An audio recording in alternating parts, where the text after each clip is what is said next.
आज की हमारी कहानी है कॉलेज के एक लड़के और एक लड़की का प्यार, जो कि इजहार नहीं करते लेकिन प्यार करने की हदें भी सारी पार कर देते हैं। लड़की का भाई एक सौतेला था जो कि उसकी प्रॉपर्टी पर हक जमाना चाहता था। लड़की 20 साल की होने के बाद वह सारी प्रॉपर्टी अपने नाम करना चाहता था, लेकिन एक अनजान लड़के ने उसके साथ जाकर उसके सारी जो भी परेशानी थी उसका सॉल्यूशन निकाला और उसकी प्रॉपर्टी उसे दिलवाई। नमस्कार दोस्तों, मैं Priyanka Yadav crime movement channel पर आपका हार्दिक स्वागत करती हूँ। आशा करती हूँ आप लोग खुश होंगे, स्वस्थ होंगे, अपना और अपनों का ख्याल रख रहे होंगे। आप मेरे चैनल को सब्सक्राइब जरूर कर लीजिए, क्योंकि आप लोग बाद में भूल जाते हैं, वीडियो देखते हैं लेकिन मेरे चैनल को सब्सक्राइब नहीं करते। तो आज की मेरी कहानी हम जल्द ही शुरू करते हैं। आज की कहानी है एक लड़का और एक लड़की दोनों की प्रेम कहानी पर। एक लड़का जो कि अपनी गर्लफ्रेंड को रोज निहारता था। उसके माँ के पास एक कैफे था जिसके अंदर उसकी माँ बच्चों को खाना खिलाती थी। बच्चों को जो कॉलेज था उसके सामने ही उनका कैफे था। कॉलेज के सभी बच्चे उसी कैफे के अंदर आते थे। राजू नाम का एक लड़का जो कि उस कैफे का ओनर था, वह अपनी माँ के साथ वह कैफे भी संभालता था और उस कॉलेज के अंदर पढ़ाई भी करता था। दोनों चीजों को एडजस्ट करना बहुत मुश्किल था, लेकिन लड़का जो कि बड़ा ही खुश मिजाज का लड़का था, उसे हर बात पर जोक मारना बहुत पसंद था। वहीं पर मधु नाम की एक लड़की थी जिससे वह बहुत प्यार करता था, लेकिन इजहार उसने कभी नहीं किया। उसे कुछ लड़के छेड़ रहे थे, वह उसे सामने से नहीं समझाना चाहता था, इसीलिए वह उसके जाने के बाद उन लड़कों को मारपीट पर उतर आता है। कॉलेज के प्रिंसिपल ने उसे वहां से निकाल दिया, क्योंकि वह कॉलेज के अंदर कुछ लड़कों को मार रहा था, वह भी बिना गलती के। वह नहीं बताना चाहता था कि उन लोगों ने क्या किया है। प्रिंसिपल ने जब कॉलेज से उसे निकाल दिया था तो वह अपनी माँ के साथ कैफे में ही काम करता था। दूसरी तरफ मधु जो कि अपने भाई के साथ घर में रहती थी, उसके एक बूढ़े दादा थे। माँ जो कि बचपन में ही चल बसी थी और पिता कुछ दिन पहले ही गुजरे थे। पिता ने दूसरी शादी की थी जिसके लिए उसे अब तक भी भुगताना करना पड़ रहा था। उसका एक सौतेला भाई था।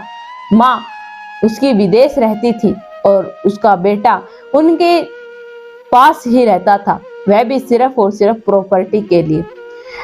तब तक मधु 20 साल की नहीं हो जाती वह प्रॉपर्टी उसके नाम नहीं होती, और उसके नाम नहीं हो पा रही थी, इसीलिए उसका भाई सौतेला भाई उनके पास रहता था। वह उनको हमेशा धमकाता था, डराता था कि अगर तुमने मधु कुछ भी गड़बड़ करने की कोशिश की तो मैं तुम्हारे दादाजी के साथ क्या करूंगा यह तो तुम्हें भी नहीं पता। वह हर वक्त एक ही बात कहती थी कि आपको जो चाहिए वह ले लो, आपको जितनी जमीन चाहिए, जायदाद चाहिए, मैं सब कुछ आपको देने को तैयार हूँ, पर प्लीज आप मेरे दादू को कुछ मत करना। वह उसे बहुत गंदे तरीके से ट्रीट करता था, उसे मारता था, पीटता था। लड़की जो कि बहुत परेशान थी, वह अपने दादू के साथ हमेशा बातें करती थी कि दादू, मेरे पिता ने दूसरी शादी क्यों की, और मेरे पिता ने अगर दूसरी शादी की थी तो सारी जमीन जायदाद मेरे नाम क्यों की। तभी दादू कहता है कि बेटा, तुम्हारी कोई गलती नहीं है। अगर तुम्हारे पिता तुम्हारे यह जमीन जायदाद नाम नहीं करते तो तुम्हारा यह सौतेला भाई तुम्हें कब का जान से मार डालता। यह तुम्हारा इंतजार इतना नहीं करता, यह तुम्हारे इतनी सेवा इसलिए कर रहा है, तुम्हें जिंदा इसलिए रख रहा है क्योंकि इसे यह प्रॉपर्टी चाहिए, और अगर तुम्हें कुछ हो गया तो यह सारी प्रॉपर्टी अनाथ आश्रम में चली जाएगी, इसीलिए यह तुम्हें जान से नहीं मार पा रहा है, इसीलिए वह आज तक तुम्हें जिंदा रख रखा है। क्योंकि अगर तुम्हारे पिता प्रॉपर्टी नाम नहीं करके जाते तो न जाने तुम्हें कब का जान से मार चुके होते। इसकी माँ तो विदेश के अंदर चली गई, लेकिन इसे हमारे पास छोड़ गई, वह भी दर्द देने के लिए।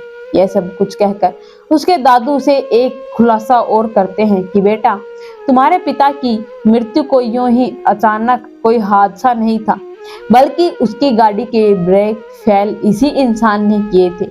तुम्हारे पिता ने मुझे तो धक्का मारकर बचा लिया, लेकिन खुद चल बसा, हमें छोड़कर चला गया। तुम्हारे पिता ने जो भी डिसीजन लिए हैं वह बिल्कुल सही थे। दादू एक अपनी लव स्टोरी अपनी पोती को बहुत सुनाया करते थे। उनकी दादी उन्हें कैसे मिली, कौन सी कॉफी पीते थे, उनके हर बार चारों तरफ ऐसे घूमते थे।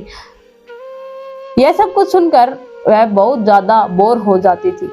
जब वह दादू अपनी पत्नी की जब लव स्टोरी उन्हें सुनाता था तो वह कहती थी कि दादू प्लीज आप यह स्टोरी फिर से शुरू मत करना। यह सब कुछ कहकर एक दिन तब दादू देखते हैं कि एक लड़का जो कि बाहर उसकी पोती के बालकनी के पास खड़ा होकर उसे निहारता रहता था, उससे बातें करने की कोशिश करता था, लेकिन वह उससे बात नहीं करना चाहती थी। तभी उसके दादू अपनी पोती से इन सभी बारे में बात करते हैं कि बेटा मधु, तुम इस लड़के को जानती हो, यह सिर्फ एक इत्तेफाक नहीं है, बल्कि देखो ना, यह मेरी तरह ही जैसे मैं तुम्हारी दादी को प्रपोज करता था वैसे ही ये तुम्हें प्रपोज करने की कोशिश कर रहा है। यह लड़का ये तुमसे बहुत प्यार करता है। यह सब कुछ कहकर दादू मुस्कुराने लगते थे। लेकिन एक दिन यह भी आ जाता है कि लड़की 20 साल की होने ही वाली थी। उसके भाई उसे एक कमरे के अंदर बंद कर देते हैं और कहते हैं कि आज तुम्हारा खेल खत्म, आज तुम 20 साल की हो जाओगी, सुबह तुम फोन कर कर वकील को बुलाओगी और सारी प्रॉपर्टी मेरे नाम कराओगी। अगर तुमने ऐसा नहीं किया तो तुम्हारे इस दादू को मैं हमेशा हमेशा के लिए खत्म कर दूंगा। लड़की जो कि बहुत घबराई हुई थी, वह बहुत ज्यादा डरपोक थी, वह इन सभी चीजों का सामना नहीं करना जानती थी। इसीलिए उसके दादू ने उसी कैफे पर एक ऑर्डर दिया और उसी लड़के को ऑर्डर लेकर आने के लिए कहा। तब वह लड़का वहां पर ऑर्डर लेकर आता है। दादू उससे सारी बातें बताते हैं और पूछते हैं कि तू मेरी पोती की हेल्प करेगा, तू उसका फ्रेंड है, क्या तू उसके साथ उसके ये कागजों को लाने में हेल्प करेगा। यह सब कुछ सुनकर वह कहता है कि ठीक है। वह उसे उन्हीं के घर से लेकर भाग जाता है। यह सब कुछ उसके दादू को ही पता था कि वह कहाँ गए हैं। उसके दादू ने एक कैफे बताया था जहां पर उनकी एक 86 नंबर की डिश ऑर्डर करने पर उन्हें पता चलेगा कि उनकी दादी का घर कहाँ है। वे वहां पर पहुंच जाते हैं। दूसरी तरफ उसका सौतेला भाई जो कि उसके कैफे पहुंच जाता है, उनकी कैफे की ऐसी हालत कर देता है, सब कुछ तोड़ फोड़ मचा देता है। उसकी बेबे को भी बहुत सारी चोटें पहुंचाते हैं। लेकिन फिर उन्हें पता चलता है कि चिली कैफे के पास वह रुके हुए हैं। उनका फोन उन्होंने ट्रेस कर रखा था। तभी वह अपना फोन वहीं पर टॉयलेट के अंदर छोड़ देते हैं और वहां से चले जाते हैं। वहां पर उसका सौतेला भाई पहुंचता है और उनसे पूछताछ की जाती है।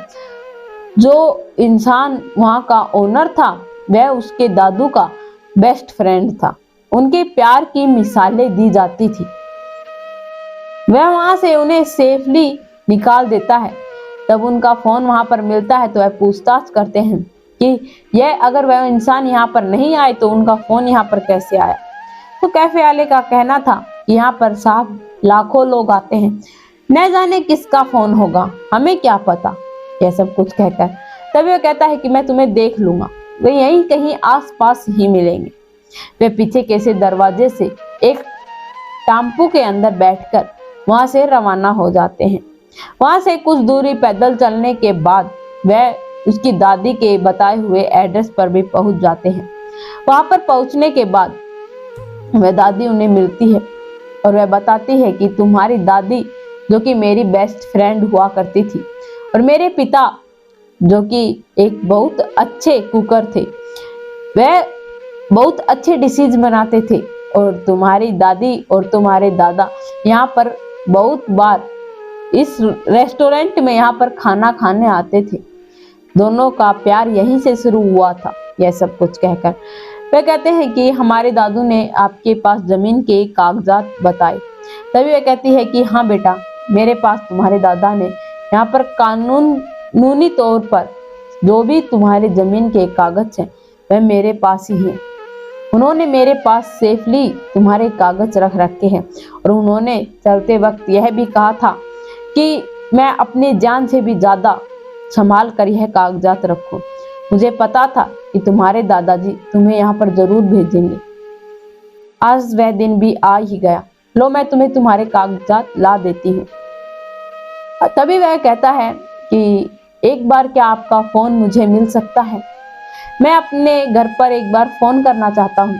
तभी वह कहती है कि क्यों नहीं बेटा, लो ना, तुम फोन करो, मैं अभी कागजात लेकर आती हूँ। तभी वह जब कैफे पर फोन करता है तो उसे पता चलता है कि लड़की के भाई पुलिस को लेकर वहां पर बहुत सी नुकसानों की बौछार कर चुके थे। यह सब कुछ सुनकर लड़के को गुस्सा आ जाता है, और वह कहता है कि मुझे तो सुबह इनके घर के बाहर मिलना और एक वकील और एक इंस्पेक्टर को लेकर वहीं पर मिलना। मैं सुबह तुमसे वहीं पर मिल लूंगा। मैं उनका घर का पता उसे दे देता है, और वह बताता है कि तुम किसी को भी यह जिक्र मत करना कि मैंने तुमसे बात की है।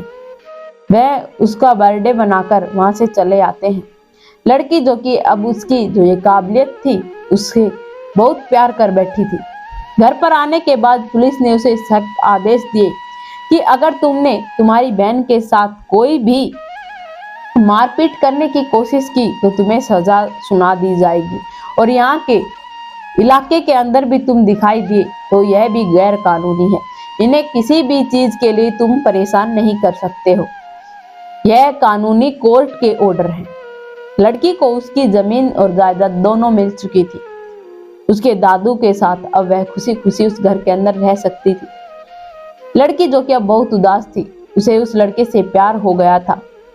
दूसरे दिन ही वह कॉलेज जाती है और प्रिंसिपल से रिक्वेस्ट करके उसे कॉलेज के अंदर दोबारा एडमिशन दिलवाती है, और वह एक दूसरे से अपने अपने प्यार का इजहार करते हैं।